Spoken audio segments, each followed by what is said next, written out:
My name is Vera Westbrook. I'm 28 years old. 7 days before my wedding, I found out my own mother had canceled every single vendor, the flowers, the catering, the venue, and told my fiancé that I was damaged goods, and he was making the biggest mistake of his life. On our wedding day, 200 guests arrived to an empty lot. But my maid of honor had seen this coming 6 months ago. What she planned, and what my mother walked into, changed everything. Before we begin, if you enjoy this story, please take a moment to like and subscribe, but only if you truly feel it. And tell me in the comments, what time is it where you are right now? Now, let me take you back to 8 months ago, the night Nathan got down on one knee in our kitchen, and the phone call from my mother that came 11 minutes later. Nathan proposes on a Tuesday evening. No fancy restaurant, no ring hidden in dessert. He just stands in our tiny kitchen in Ridge Hill, Georgia, holding a ring he saved 7 months for and says, "I don't have a speech. I just know I want every morning to start with you." I say yes before he finishes the sentence. We sit on the kitchen floor afterward, my back against the cabinets, his arm around my shoulder, and I keep turning my hand under the light, watching the small diamond catch it. For 11 minutes, the world is exactly right. Then my phone rings. Mom. I pick up, still smiling. Mom. But Nathan just... Where are you having it? No congratulations, no gasp, no, "Oh, honey." The wedding, she says. Where's the venue? I need to know now.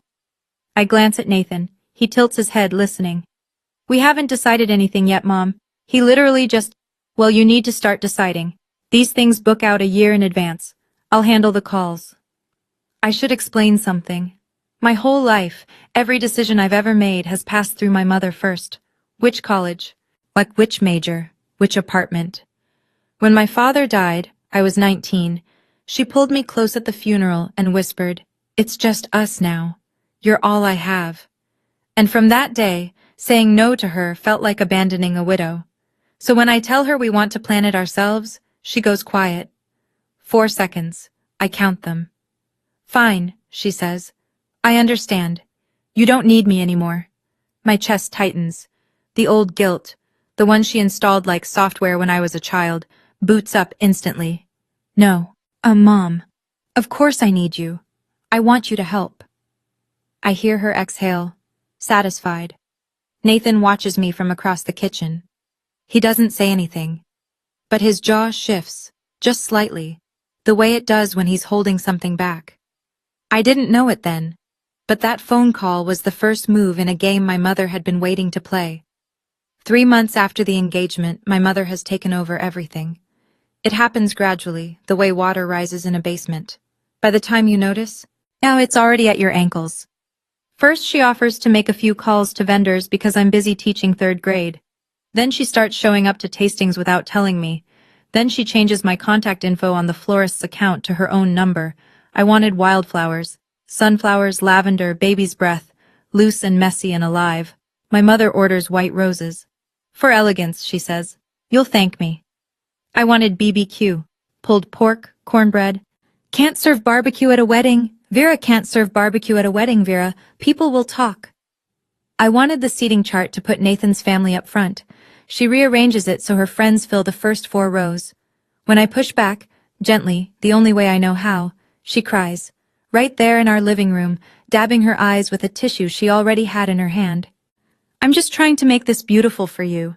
Your father would have wanted it this way. And I fold. Every time. Nathan starts spending longer hours in his workshop. He doesn't complain. But I catch him standing at his workbench sometimes, not building anything, just staring at the wall. One evening, Rachel, my maid of honor, my best friend since 8th grade, comes over for the first rehearsal dinner planning. She watches my mother rearrange the centerpiece samples I'd chosen, but replacing everyone. Rachel doesn't say anything to Diane, but later at the door she grabs my arm. I need you to trust me on something. Don't ask questions yet. I laugh nervously. What do you mean? She just squeezes my hand and leaves. I didn't understand. Not then. 2 months before the wedding, my mother invites Nathan to lunch. Just the 2 of them. She says it's to talk family things. I think it's a good sign. But Nathan comes home that afternoon and sits down across from me at the kitchen table. He folds his hands. He's careful with his words, he always is, but I can see the tension in his shoulders. Your mother told me you had a breakdown in college. My stomach drops. She used the phrase damaged goods. I stare at him. The room tilts. She said, my daughter needs someone who can handle her. Can you? Really? I open my mouth, but nothing comes out. Because yes, after my father died, but I went through a dark stretch my sophomore year. I saw a counselor. I worked through it. It wasn't a secret, but it wasn't ammunition either. My mother turned it into ammunition. What did you say? I whisper. Nathan looks at me steadily. I said, I don't see damage. I see someone who survived you. Something cracks open in my chest. Not pain. Something warmer. She left after that, he says. Didn't finish her iced tea. 20 minutes later, my phone rings. Mom. Nathan disrespected me at lunch. Mom, he's isolating you from your family, Vera. That's what men like him do. Carpenters. Blue collar. No ambition. He builds furniture with his hands, Mom. Your father was an accountant. Dad is gone. Silence. Then very quietly, don't you dare throw that at me. She hangs up. I sit in the kitchen holding my phone, caught between two versions of the truth. My mother's, where she's protecting me, and the real one, where she's trying to make sure I never leave. I didn't know it yet, but this was only the first step in her plan. The rumors start small. 6 weeks before the wedding, I walk into Patty's hair salon on Main Street for my regular trim. Patty, who's done my hair since I was 14, sits me down and leans close to the mirror. Honey, are you okay? Your mama stopped by yesterday, said things aren't going well at home. I blink. What did she say exactly? Patty hesitates. Just that. You've been struggling. That Nathan might not be the right fit. I smile. The kind you paste on when your insides are liquefying. And say, everything's fine, Patty, really. But it's not fine. Because the next day, I walk into Dale's Market for groceries, and Mrs. Brewer at the register gives me a look I've never gotten before. Pity. Pure, unfiltered pity. Vera, sweetheart, if you ever need to talk, I don't ask what she heard. I already know. Ridge Hill has a population of 4,000. In a town this size, a rumor doesn't travel. It teleports. Within 48 hours, my mother has seeded every coffee counter and church parking lot with the same story. Vera is fragile. Nathan is a mistake. The wedding shouldn't happen. I start feeling it everywhere. The sideways glances at the post office. The overly gentle tone from parents at school pickup. People treating me like I'm made of wet paper. That Thursday evening, as my phone buzzes. A text from Rachel. Don't react to anything your mom does this week. I mean it. Trust me. I stare at the screen. What does Rachel know that I don't? I type back. You're scaring me. 3 dots appear, then disappear, then appear again. Good. Scared means you're paying attention. She doesn't explain further. And for reasons I can't articulate, I don't push. Something is moving under the surface. I just can't see it yet. 5 weeks out. My mother calls Gloria Cole. What I don't find out about it from Gloria. I find out from Nathan, who finds out from his mother, who calls him at 9 o'clock on a Saturday morning, her voice tight and careful. Nathan, is there something about Vera I should know? Nathan puts the phone on speaker so I can hear. Gloria continues. Diane called me last night. She said Vera has a history of... She used the word episodes. She said Vera needed psychiatric treatment in college and that she worries about her stability. My hands go cold. She told me you should know what you're getting into. And that, Nathan, I'm just repeating what she said. She called Vera emotionally volatile. I watch Nathan's face. His expression doesn't change, but a muscle near his temple tightens. Mom, he says. Vera saw a counselor after her dad died. That's it. Diane is twisting it. Gloria pauses. I believe you, honey, but she was very convincing. She cried. Of course she cried. After Nathan hangs up, he turns to me. For the first time, I see something in his eyes that isn't patience. It's clarity. Your mother is not trying to protect you, Vera. She's trying to own you. I know he's right. I've known for years maybe.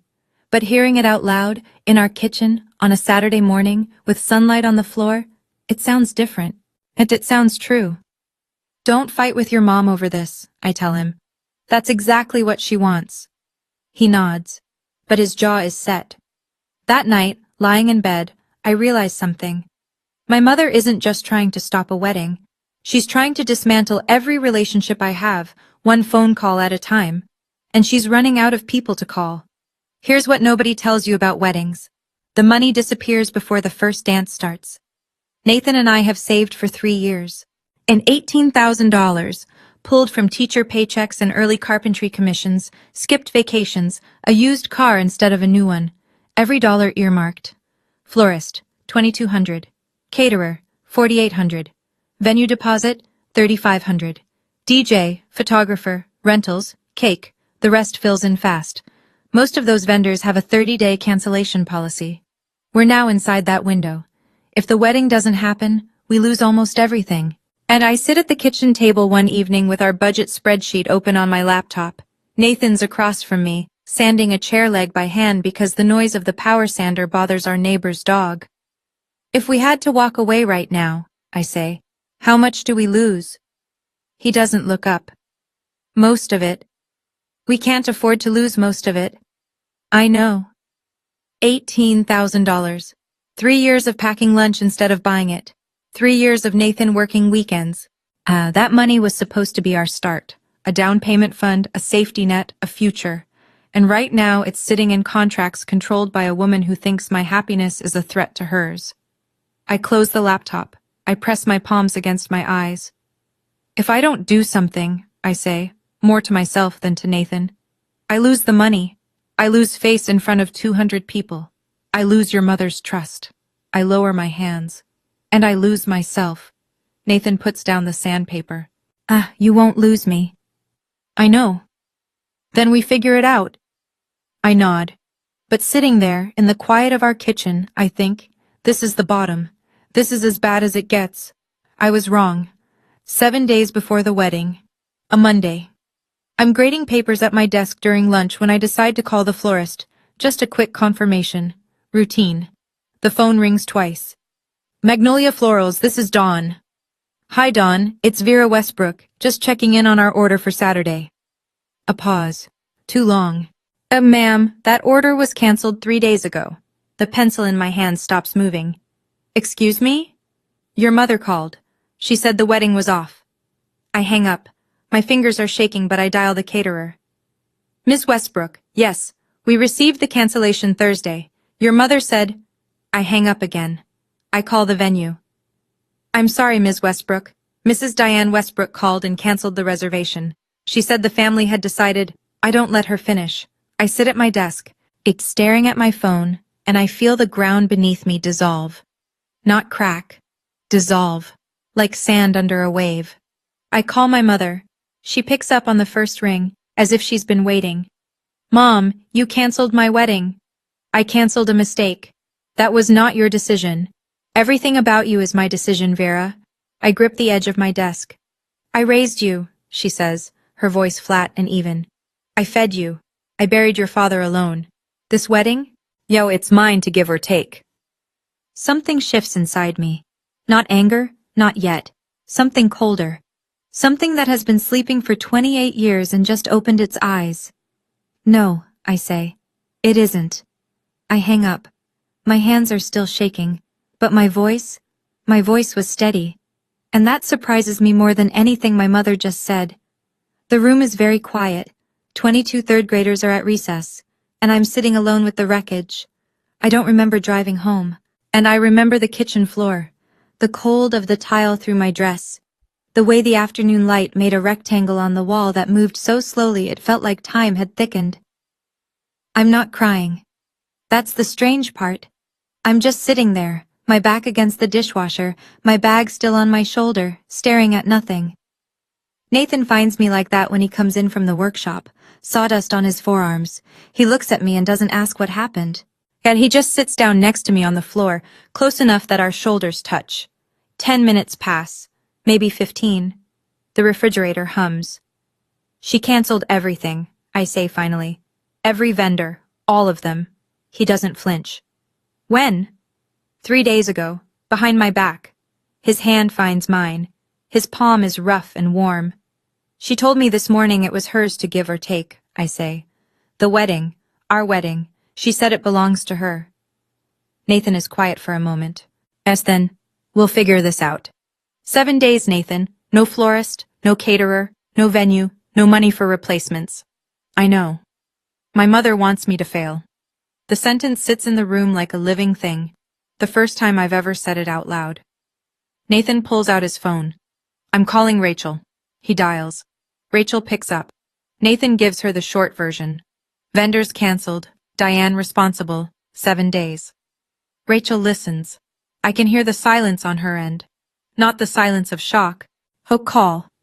Nathan and I look at each other, call. Nathan and I look at each other. Don't call any vendor, Rachel says. Don't call your mother. I need 48 hours.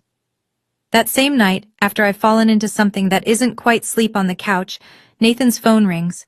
He's in the kitchen. I hear him answer, hear his voice drop low. I don't move. Later, much later, he tells me what happened, as my mother called him at 10:47 p.m. She had a breakdown in college. Did she tell you the full story? Nathan says nothing. She couldn't get out of bed for 3 weeks. She missed finals. I had to fly up and bring her home. Still nothing. She can't handle stress, Nathan. She'll fall apart. You'll be the one picking up the pieces. He lets her talk. Walk away now, she says. Save yourself. You seem like a decent man. Don't let her ruin your life. Nathan reaches across the counter and taps a button on his phone. Record. Georgia is a one-party consent state. He knows this because his buddy Marcus told him once after a contractor tried to cheat him on a job. Is that everything, Diane? He says calmly. I'm trying to help you. Noted. He hangs up. He saves the file. He doesn't tell me that night. He can see I'm barely holding together, and one more blow might crack the foundation. The next morning, he drives to Rachel's apartment before work. He hands her his phone, the recording queued up. Rachel listens. Her face doesn't change. When it ends, she looks at Nathan and says, This is exactly what I needed. Nathan asks, What are you planning, Rachel? She taps the phone against her palm. Insurance. He waits. The kind your mother-in-law can't cancel. She doesn't elaborate. And Nathan, because he's Nathan, trusts her the same way I do, completely. And Rachel told me to wait 48 hours. Those were the longest 48 hours of my life. But I didn't know yet that she had been preparing for this moment for 6 months. 5 days before the wedding. Rachel shows up at our door carrying a manila folder thick enough to prop open a window. She sits at our kitchen table, the same table where Nathan proposed, where I learned about the cancellations, where every turning point of this year has happened, and opens the folder. I need to tell you something, she says, and I need you to let me finish before you react. I nod. The day your mom volunteered to handle the wedding, 6 months ago, I started making backup plans. I stare at her. 6 months? Do you remember your college graduation? I do. My mother arrived 40 minutes late, started an argument with my roommate's parents over parking, and spent the reception telling everyone that my education degree was a waste, and I should have gone into business. I cried in the bathroom. Rachel held my hair back. I made a promise to myself that day, Rachel says. She would never ruin another milestone for you. She pulls out a printed contract. Elmwood Garden Estate, a private garden property 12 minutes from downtown Ridge Hill, owned by a woman named June Whitfield, a friend of Rachel's from event planning. The contract is signed, Rachel's name, dated 6 months ago, a $2,000 deposit, Rachel's own money. You spent your own money? My voice cracks. You'd do the same for me. I look at the date on the contract. 6 months. She started this the same week my mother took over the vendor calls. Rachel saw it coming before I did. Before anyone did. Nathan leans against the counter, arms crossed. He's staring at Rachel like she just walked through a wall. I didn't do this because I hate your mother, Rachel says. I did this because I love you. I don't have words. I just have tears. And for the first time in months, they're not the sad kind. Rachel flips through the folder like a general briefing a war room. Florist, Sandy's Blooms, out of Cartersville. Wildflowers, sunflowers, lavender. She looks at me. Exactly what you originally wanted. I press my hand over my mouth. Caterer. Big Jim's Smokehouse. Pulled pork, cornbread, brisket, sweet tea in mason jars. Nathan lets out a short laugh, the first one I've heard from him in weeks. DJ is my friend Marcus, photographer, my coworker Lena. She shoots weddings on the side. Total backup cost, $6,500. I've covered it. You pay me back whenever. I shake my head. Rachel, that's not negotiable. She moves on. Guest list. I pulled the original list you shared with me when you first got engaged, before your mother took over communications. At 200 names, phone numbers, emails. I have a separate contact database for every single one. She explains the plan. The morning of the wedding, she'll send a mass text and make personal calls to the 15 most important guests. Nathan's family, my Uncle Tom, closest friends. The message? Venue has been upgraded, new address, arrive by 3 p.m. She'll frame it as a surprise. And my mother? I ask. Rachel meets my eyes. She gets the original address. Only the original address. The room goes quiet. I also called someone else, Rachel says, her voice careful now. Maggie Coulter, WRDG-TV. The news? Local interest piece. Best friend saves wedding, a community love story. Maggie doesn't know the details about your mom. She just knows it's a feel-good segment. I hesitate. A camera crew feels like a step I can't take back. Rachel reads my face. You don't have to decide now. But Vera, your mother put this on Facebook. She made it public first. This is just the truth catching up. Part of me feels guilty. The other part, the part my mother had been silencing for 28 years, feels something I haven't felt in a long time. Relief. I don't sleep that night. I lie in bed, Nathan breathing slow and steady beside me, and I run the film of my life backward. Every birthday my mother made about herself, the year she announced her hip surgery at my sweet 16. Every achievement she diminished. Teaching is nice, but it's not a career. Every boyfriend she drove away before Nathan, calling each one not good enough until I believed I was the problem. And my father. The last thing he ever said to me, 3 days before the heart attack, standing at the kitchen sink in the house I grew up in. Don't let anyone shrink you, Vera, not even me. I didn't understand then. I think I do now. At 6 a.m., I call Rachel. Let's do it. You're sure? I'm sure. Good. I'll activate everything today. I hang up and make one more call. Uncle Tom, my father's younger brother. Retired Army, manages a warehouse in the next town over. He's been in my life since birth, but keeps his distance from my mother's orbit. Smart man. Uncle Tom, I need to ask you something. Shoot. Will you walk me down the aisle? The line goes quiet. I hear him clear his throat. When he speaks, his voice is rough. Your daddy would be so proud, Vera. I press the phone to my chest after we hang up. I sit on the edge of the bed and breathe. Here is what I do not do. I do not call my mother. I do not explain. I do not beg. I do not negotiate. For the first time in 28 years, I choose silence. Not the silence of submission. The silence of someone who has finally decided. 4 days until the wedding, and my mother still thinks she's won. I've thought about it a lot since then. Why my mother did what she did. Was it hate? Was it fear? Was it something broken inside her that couldn't stand to see me whole? I still don't have a perfect answer, but I'm curious. If you found out your own mother had canceled your entire wedding, what would you do? Would you confront her? Would you go silent like I did? Would you do something else entirely? Tell me in the comments. I'd really like to know.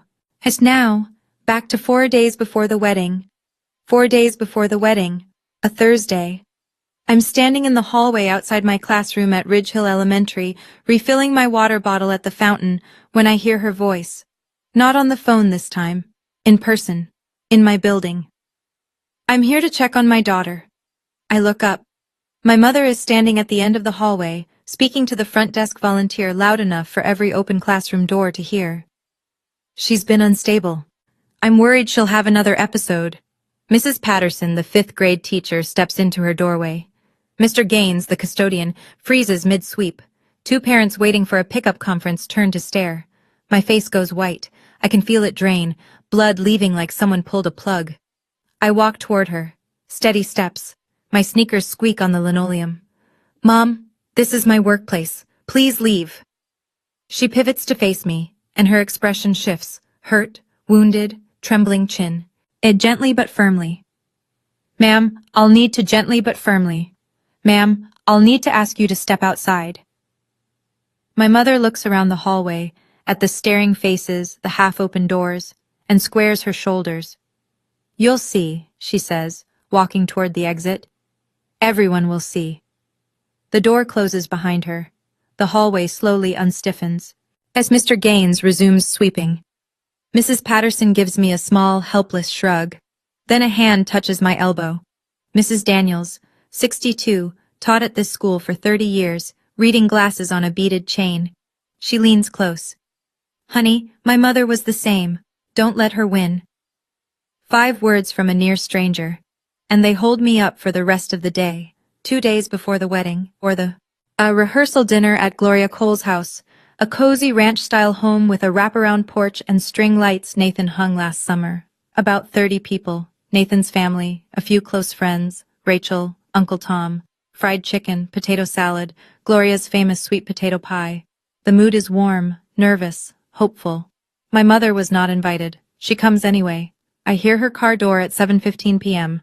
She walks up the porch steps carrying a bottle of wine and a smile that doesn't reach her eyes. Gloria opens the door, startled. Diane, we weren't expecting. I'm the mother of the bride. She steps inside. The living room goes quiet. Nathan's cousin Danny sets down his fork. Uncle Tom straightens in his chair by the window. My mother pours herself a glass of wine, her own bottle, and raises it. I'd like to make a toast. Nobody stops her. That's how she operates. She counts on politeness. I just hope Nathan knows what he's signing up for. A murmur. This marriage lasts longer than her. This marriage lasts longer than her attention span. The room is a held breath. Gloria stands. Her voice is iron-wrapped in velvet. Diane, that's enough. My mother takes a sip, sets the glass down, looks around the room at 30 faces staring back at her. I said what I said.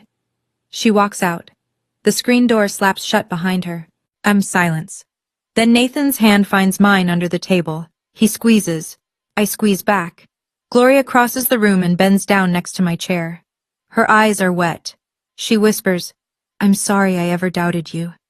And then, quieter. You are welcome in this family, Vera. Always. One day before the wedding. Friday evening. I'm folding napkins at Rachel's apartment. She insisted I stay the night so Diane can't reach me, when my phone buzzes. A screenshot from my coworker Jenny. It's a Facebook post, my mother's account. Please pray for my daughter. She's rushing into a marriage against medical advice. I've done everything I can. A mother's heart is broken. Against medical advice. I read it 3 times. Each time the words rearranged themselves into something uglier. There is no medical advice. There is no doctor who said don't get married. My mother invented a medical crisis and posted it to 800 people in a town where everyone knows everyone's middle name. My hands are shaking. Rachel looks over, reads the screenshot, and her expression doesn't change. She's past shock. She's in operational mode. I saw it 20 minutes ago, she says. 800 people, Rachel. I know. She's telling the whole town I'm mentally ill. Rachel takes the phone from my hand. Not roughly, like a nurse removing something that's hurting a patient. Don't respond. Tomorrow, the truth will speak for itself. Nathan calls from our house. He saw it too. I'll drive over. Stay, I say. I'm okay. I'm with Rachel. You sure? I'm sure. He pauses. No more screens tonight, Vera. I agree.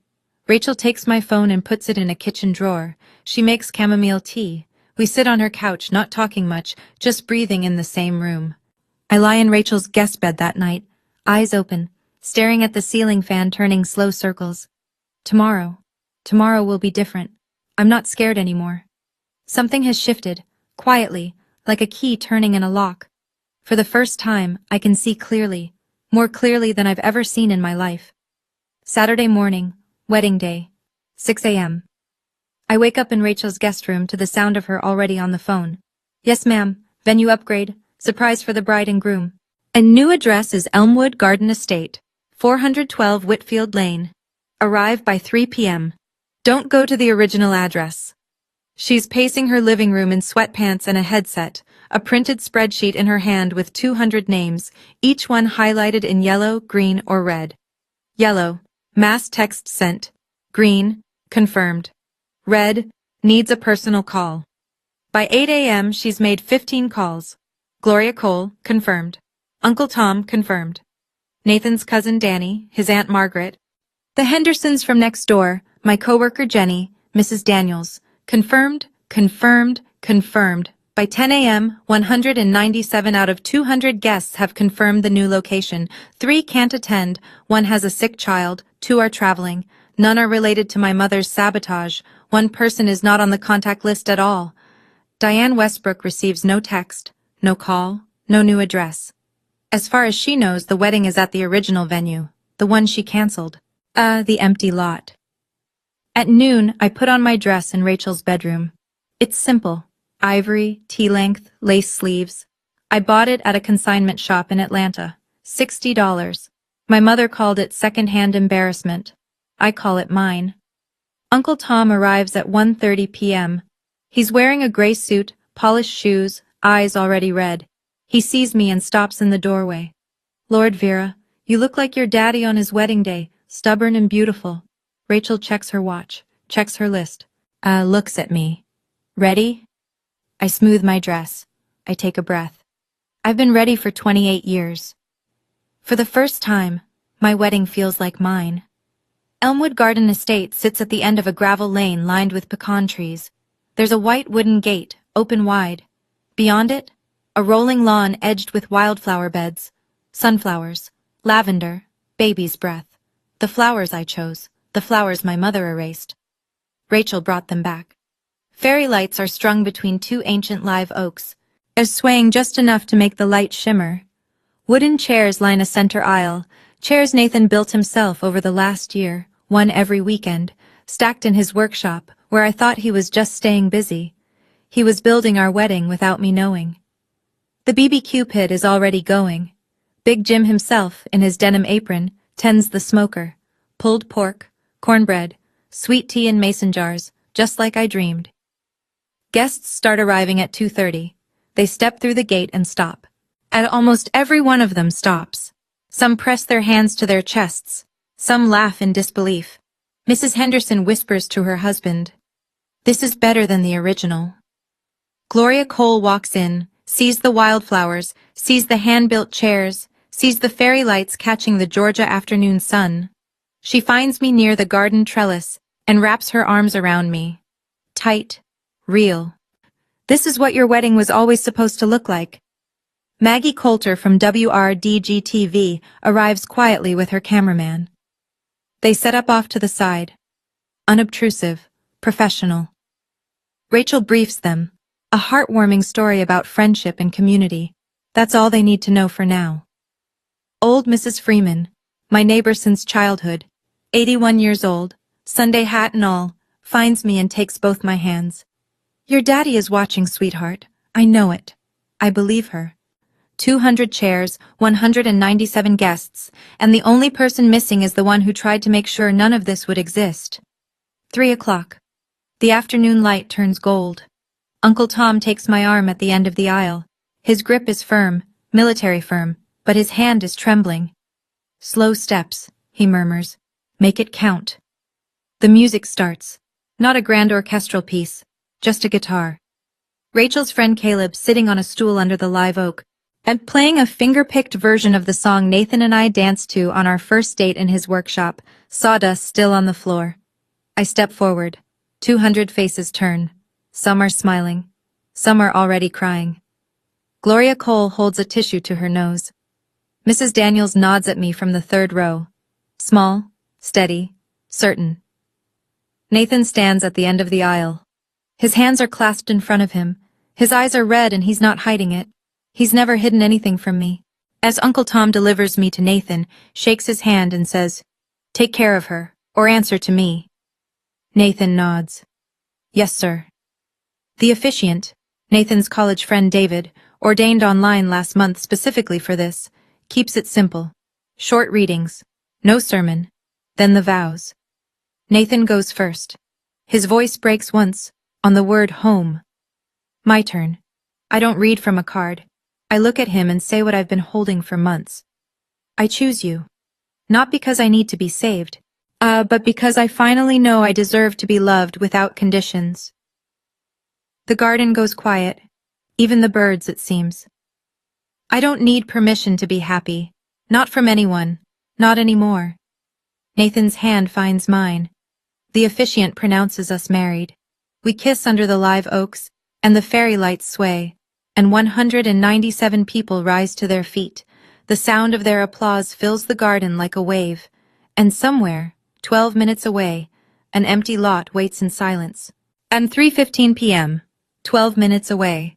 I learn the details later, pieced together from Uncle Tom, from the security guard, from Maggie Coulter's footage. My mother drives to the original venue at 3:15.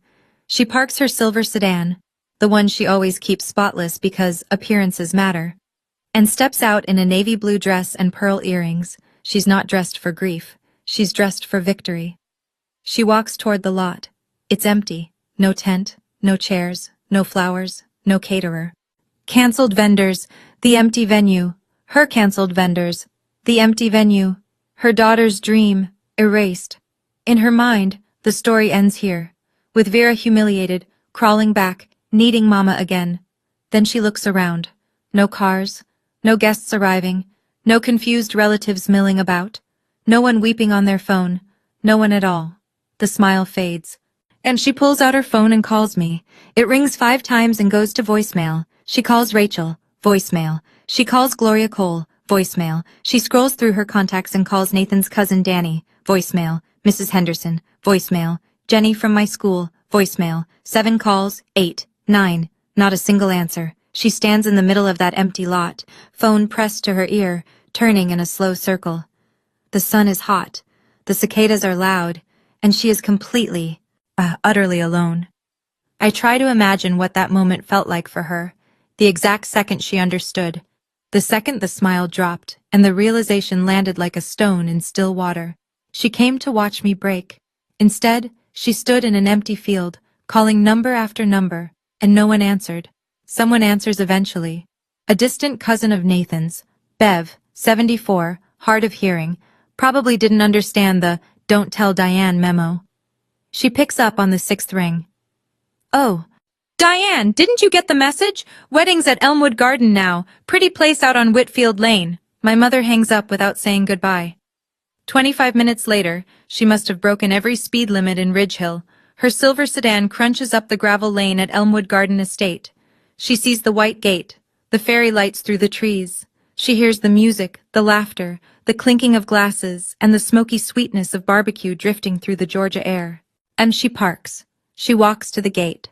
Her heels sink slightly into the gravel. A man is standing at the entrance. Kyle, Rachel's friend, 6'2", calm-faced, holding a clipboard. He's been briefed. Good afternoon, ma'am. May I see your invitation? My mother straightens. I'm the mother of the bride. Kyle looks down at his list.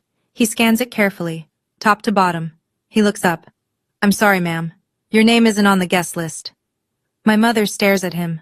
Her mouth opens, and then closes. There must be a mistake. No mistake, ma'am. I've checked twice. Through the gate she can see the chairs, the wildflowers, the mason jars, the guests laughing. She can see the back of my dress. She can see Nathan's arm around my waist. Everything she tried to destroy is right there, alive and whole and glowing. And there is a gate between her and it, and a man with a clipboard, and her name, nowhere on the list.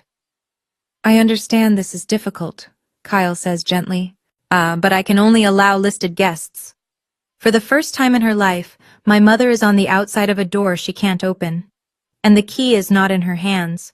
She doesn't leave quietly. I piece this together from Maggie Coulter's footage, which I watch only once, 2 weeks later, and never again. My mother's voice rises, first measured, then sharp, then raw. This is my daughter's wedding. I am her mother. Kyle doesn't move. He keeps his hands clasped in front of him, and his expression neutral. He's been trained for this. Rachel thought of everything. Ma'am, I understand, but I'm not authorized to— Authorized? I gave birth to her! Several guests near the gate turn their heads. Nathan's Aunt Margaret whispers something to the person next to her. Mrs. Henderson shakes her head slowly. My mother sees the faces looking at her, not with sympathy, not with confusion, with recognition. They know what she did. But Rachel's venue change message was clear. Due to unforeseen vendor cancellations by a family member, the wedding location has been moved. Everyone knows who that family member is. Then my mother sees the camera. Maggie Coulter and her cameraman have moved toward the gate, not aggressively, just doing their job. The red light is on. My mother freezes.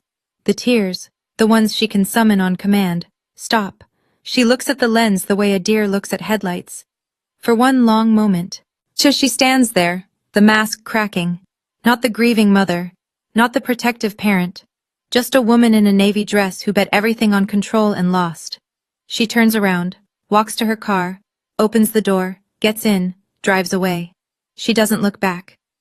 Inside the garden, I'm dancing. Nathan leads me through a clumsy two-step on the grass, while Caleb plays guitar and the fairy lights turn on as the sun dips. I don't know my mother came. I don't know she left. But Rachel stands near the dessert table, watching the gate. She sees the silver sedan disappear down the gravel road. She picks up her glass of sweet tea, takes a sip, and walks back to the dance floor. No triumph, no gloating, just peace. She came, Rachel tells me days later. She left. You didn't miss anything. The rest of the evening is the kind of ordinary I've been starving for. Paper plates loaded with pulled pork, sweet tea refilled 3 times, Nathan's 7-year-old nephew, Tom Brady, chasing fireflies across the lawn while his grandmother yells at him to watch the flower beds. We cut the cake, 2 tiers, buttercream frosting, a small cluster of wildflowers on top. I made the topper myself, 2 tiny wooden figures Nathan carved last month. He thought I didn't notice the wood shavings on his workbench. I noticed. Gloria stands up to speak. She's not a woman who enjoys public attention, so when she clears her throat and the garden goes quiet, it means something. I'm not a speech person, she says, but I want to say this. Welcome to the family, Vera, for real this time. A few people laugh, a few people cry. I do both. Uncle Tom goes next. He holds his glass steady, but his voice wavers. My brother always said Vera would find her way. He pauses, swallows. He was right. The applause is gentle, not a roar, just a warm, even sound like rain on a porch roof. So I sit at the long wooden table, one Nathan built for a client last year but decided to keep. And I look around. 200 people eating barbecue in a garden full of wildflowers under fairy lights in a small Georgia town. Nobody is performing. Nobody is managing appearances. Nobody is watching to see if I'll crack. For the first time in my life, a celebration isn't being held hostage. Rachel catches my eye from across the table. She raises her mason jar. I raise mine. But we don't say anything. We don't need to. That was the first celebration of my life that wasn't stolen from me.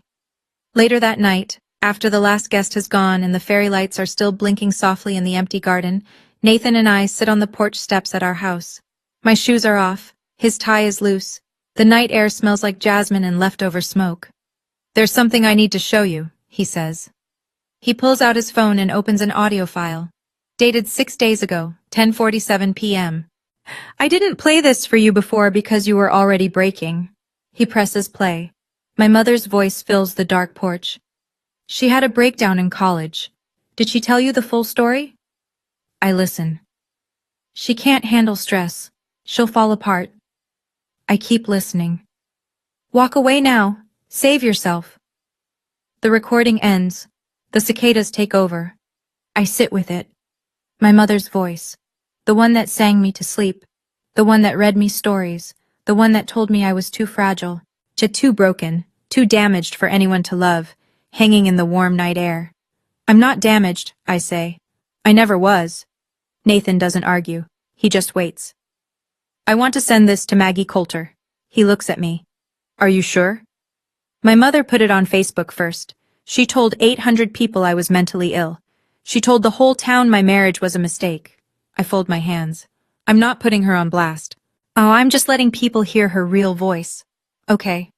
And the vendor cancellations, the emails, The voicemails where she pretended to be me, Rachel has all of those. Nathan nods.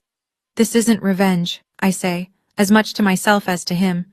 This is just the truth, without her editing it. He puts his arm around me. The porch light flickers. Somewhere down the road a dog barks twice and stops. I'm not doing this to hurt her. I'm doing this so she can never rewrite the story. The next morning, Sunday, I sit at the kitchen table with a blank sheet of paper and a pen. Not an email, not a text, a letter. Handwritten. Because some things should cost effort. I write 3 drafts before I get it right. The first is too angry. The second is too kind. The third is honest. Mom, I love you. I need you to know that first, because the rest of this letter will be hard to read. You canceled my wedding. You told my fiancé I was damaged goods. You told the town I was mentally ill. You told his mother I was unstable. You came to my workplace and implied I was having a breakdown in front of my colleagues. You posted on Facebook that I was marrying against medical advice. That was a lie. I don't hate you for any of this, but I can't pretend it didn't happen. I think you're afraid. I think you've been afraid since Dad died. Afraid of being alone, afraid of losing control, and afraid that if I build my own life, there won't be room for you in it. There is room. There will always be room. But not like this. I need distance. I don't know for how long. When you're ready to talk, really talk, without guilt, without tears used as weapons, without trying to control the conversation, I'll be here. But the door opens from my side now. Not yours. I love you, Mom, but love without boundaries isn't love. It's captivity. Vera. I fold the letter. I put it in an envelope. And I write Diane Westbrook on the front. I drive to Uncle Tom's house and hand it to him. He reads it standing in his doorway. When he finishes, he folds it carefully and looks at me. Your father would have written the same thing. He delivers it that afternoon. I don't ask how she reacted. I'm not ready to know. 1 week after the wedding, Maggie Coulter's segment airs on WRDG-TV. The piece runs 4.5 minutes during the 6 o'clock news. Matt the Angle, maid of honor saves best friend's wedding after family sabotage, a Ridge Hill love story. Maggie keeps it tasteful. She doesn't name my mother directly. She says a family member canceled all wedding vendors 1 week before the ceremony. She shows footage of the garden, the wildflowers, the fairy lights, Nathan and me dancing. She interviews Rachel, who says simply, when someone you love is in trouble, you don't wait for permission to help. She doesn't need to name Diane. But in a town of 4,000, subtraction is identification. If the mother of the bride isn't in the wedding footage, and a family member did the sabotage, everyone does the math. Within 3 days, I hear the ripples. Diane's post, the one about medical advice, gets screenshot shared across half the town before she can delete it. By the time she does, it's too late. People are placing it side by side with Maggie's report.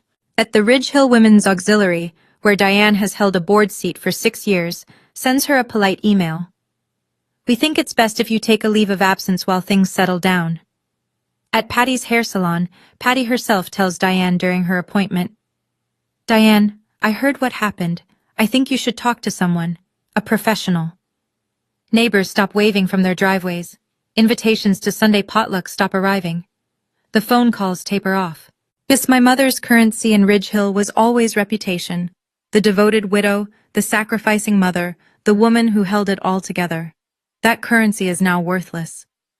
A woman on the town's Facebook group writes what everyone is thinking. I always thought Diane was a devoted mother. Turns out devoted and controlling look the same from the outside. I hear about the next part from Uncle Tom, who checks on my mother because, despite everything, she's still his late brother's wife. And Tom is the kind of man who doesn't abandon people even when they've earned it. Diane calls him on a Wednesday night, 2 weeks after the wedding. She's crying. They turned my daughter against me. Tom doesn't sugarcoat it. Nobody turned her, Diane. You pushed her. She's my child. I have a right. You have a right to love her. You don't have a right to own her. She hangs up on him, calls back 20 minutes later, calmer, trying a different angle. Rachel manipulated the whole thing. She poisoned Vera against me. Rachel saved a wedding you tried to destroy. Silence. Tom tells me she calls a few of her old friends from the women's auxiliary. She tells them she's been pushed out by her daughter and her daughter's controlling best friend. The narrative is familiar. Diane, the victim. Diane, the misunderstood martyr.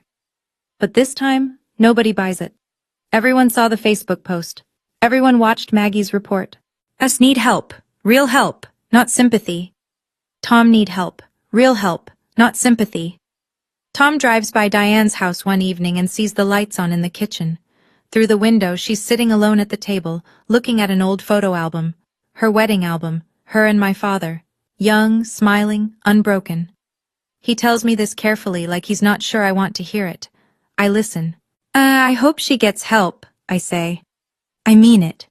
Not because I've forgiven her, because I know what it looks like when someone is drowning and too proud to call for a life vest. I tell Tom, if she agrees to see a therapist, I'll go to one session of family counseling with her. 1. That's my offer. It's not forgiveness, it's a condition. And it's the most generous thing I can give right now. The money sorts itself out, mostly. But Nathan and I contact the original vendors, the ones my mother canceled by impersonating me. We bring the receipts. The emails where Diane signed as Vera Westbrook. The voicemails where she used my name. The florist and the caterer both review the evidence and agree. We didn't authorize the cancellation. Dawn at Magnolia Florals refunds $2,200. The caterer returns $4,800. That's $7,000 back. Not everything, but enough to breathe. The venue, Ridge Hill Community Pavilion, has a stricter policy. No refund past 30 days. But the manager, after hearing the story and seeing the voicemails, offers a credit toward a future event. Nathan says we'll use it for a first anniversary party. I laugh for the first time in a while. We pay Rachel back the $6,500 within 2 months. She resists. Consider it a wedding gift, she says. I wire it anyway. Some debts aren't about money. They're about respect. As something unexpected comes from the wedding itself. 3 guests who saw the hand-built chairs and tables Nathan made for the reception reach out to him the following week. Custom furniture orders, a dining set for the Hendersons, a rocking chair for old Mrs. Freeman, a bookshelf for Maggie Coulter's producer. Nathan's workshop, which had been struggling for steady clients, suddenly has a 3-month waitlist. I don't file charges against my mother. I don't sue for damages. And I consider it, briefly, but I'm a 28-year-old teacher in a small town, and she's my mother. The legal system isn't built for this kind of wound. But I keep everything, every voicemail, every email, every screenshot, filed neatly in a folder Rachel labeled, just in case. We didn't get rich. We didn't get even. We just got free. 3 months later. Our house is small. 2 bedrooms, 1 bathroom, a porch that needs repainting. Nathan says he'll get to it in spring. And I believe him because the man finishes everything he starts. I go back to teaching. The 3rd graders don't know anything about what happened, and that's exactly how I want it. They care about multiplication tables and who gets to feed the class hamster. It's the most grounding thing in my life.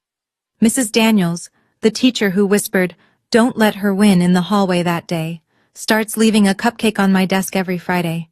She never mentions why. I never ask. Gloria Cole and I have dinner together every other Sunday. She's teaching me to make peach cobbler, the Cole family recipe, handwritten on an index card so old the ink is fading. Last Sunday she handed me the original card. "It's yours now," she said. "Family recipe goes to family." I taped it inside our kitchen cabinet, next to a photo of Nathan and me at Elmwood. I haven't spoken to my mother directly. Uncle Tom is the bridge. He tells me she started seeing a therapist. Went twice. Quit. I went back. Quit again. Then went back a 3rd time. "She's trying," Tom says on the phone one evening. "Slowly." "Slowly is fine," I tell him. "I'm not going anywhere." I mean it. The door I described in my letter, the one that opens from my side, is still there. I check on it sometimes, in my mind, the way you check on a plant you're not sure will survive the winter. I don't need my mother to be perfect. I just need her to stop pretending I'm broken. That's the minimum. And for the first time, I'm not afraid to hold it. I want to say something to you directly, not as a character in a story. As me. Vera. I didn't tell you all of this so you'd hate my mother. She's a woman in pain. She lost her husband too young, and she never learned the difference between holding on and holding hostage.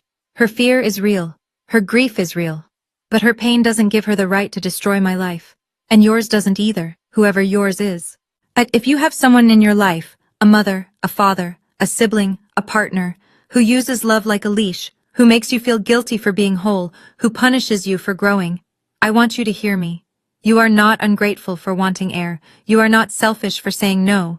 You are not a bad daughter or a bad son for building a life that doesn't orbit their anxiety. Boundaries are not walls. They're doors, and you get to hold the key. I didn't plan a revenge. I didn't scheme. But I was lucky. I had Rachel. I had Nathan. I had Uncle Tom and Gloria and Mrs. Daniels and 200 people who showed up at a backup garden on a Saturday in Georgia because someone sent them a text that said, "Trust me." If you don't have a Rachel, if there's no one in your corner right now, then be your own Rachel.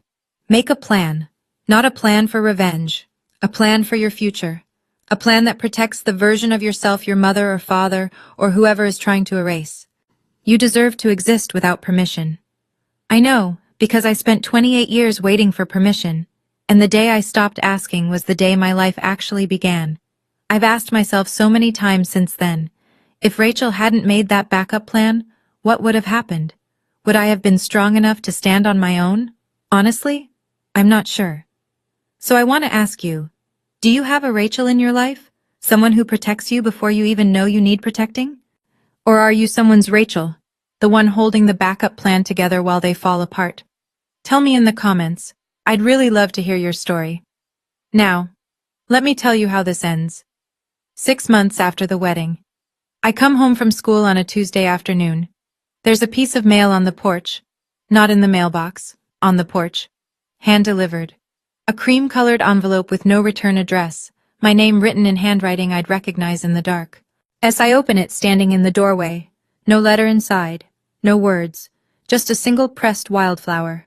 A black-eyed Susan flattened and dried between 2 sheets of wax paper. I hold it for a long time. A wildflower. The flower I chose for my wedding. The flower my mother replaced with white roses. The flower Rachel brought back. I don't know if it's an apology. I don't know if it's a goodbye. I don't know if she pressed it from her own garden or bought it somewhere or picked it from the roadside ditch out on Route 12 where black-eyed Susans grow wild every summer. I don't call her. I'm not ready. Maybe she's not ready either. I carry the flower inside and place it on the bookshelf, leaning against our wedding photo. Nathan and me under the live oaks, fairy lights in the background, wildflowers everywhere. My mother didn't say anything. And maybe that's the kindest thing she's done in years. Nathan comes in from the workshop, sawdust on his forearms. He sees me standing at the bookshelf. "You okay?" "Yeah." I turn around. "I'm good." Through the kitchen window, the late afternoon sun pours across the backyard. I can hear the rhythm of Nathan's table saw starting up again, the neighbor's dog barking, a mockingbird somewhere in the pecan tree. My name is Vera Westbrook Cole. I'm 29 now, and for the first time, my life is mine. Thank you for staying with me until the very end. If this story touched something in you, please hit like and subscribe. Not because I asked, but because you want to hear more stories like this one. Down in the description, I've linked another story I think you'll connect with. About a woman whose in-laws shut her out for 5 years, until one Thanksgiving dinner changed everything. It's a good one, and wherever you are right now, whatever your version of Ridge Hill looks like, I hope you find your Elmwood garden. See you in the next one.